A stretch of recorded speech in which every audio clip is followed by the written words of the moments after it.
Okay, guys. Bon Dieu béni nous toutes. I hear the word of that pastor, Micheal Todd. That's his name. Non pasteur ça. Un jeune pasteur, Micheal Todd. Li gon l'église qui est Transforming Church. So, bon Dieu dit, that pastor quitte chemin.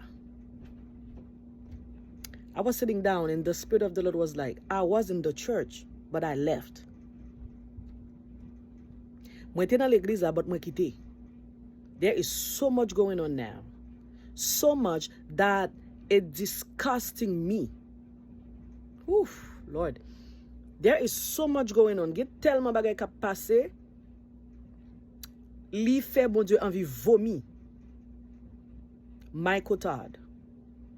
Micheal Todd. Pastor Micheal Todd. So, an nou priye pou li. An nou priye pou li. Kounen la se a fe... How can I say this? Se a fe jen jan ka pregle. Se a fe, yo, what's up? Yo. You know what? He's sleeping with the devil. That's what the Holy Spirit told me. That pastor is sleeping with the devil. Pasteur sa la couché avec Satan. Oh my God. Oh Jesus. Yam de ka di yo vann levanjil la pou yon plat manje. Et tandis que yo te commencé bien. Yo te commencé bien. Bon Dieu t'a utilisé puissamment. I remember I used to listen to his sermon a long time ago. It's been a while.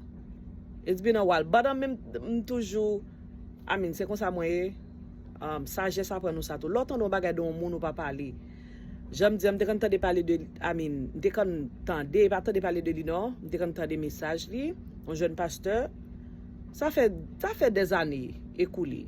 But today, as I was sitting down, the Spirit of the Lord is talking to me. Et puis il dit, I left the church. M'te là m'pa là on comme quitter l'église là because he's sleeping with the devil. Li vend l'évangile moi te bal là pour plat l'argent. Li vend ni pour dégoûter. So, intercessors, please pray for that man. Intercessors, please keep him in your prayer. God bless you all.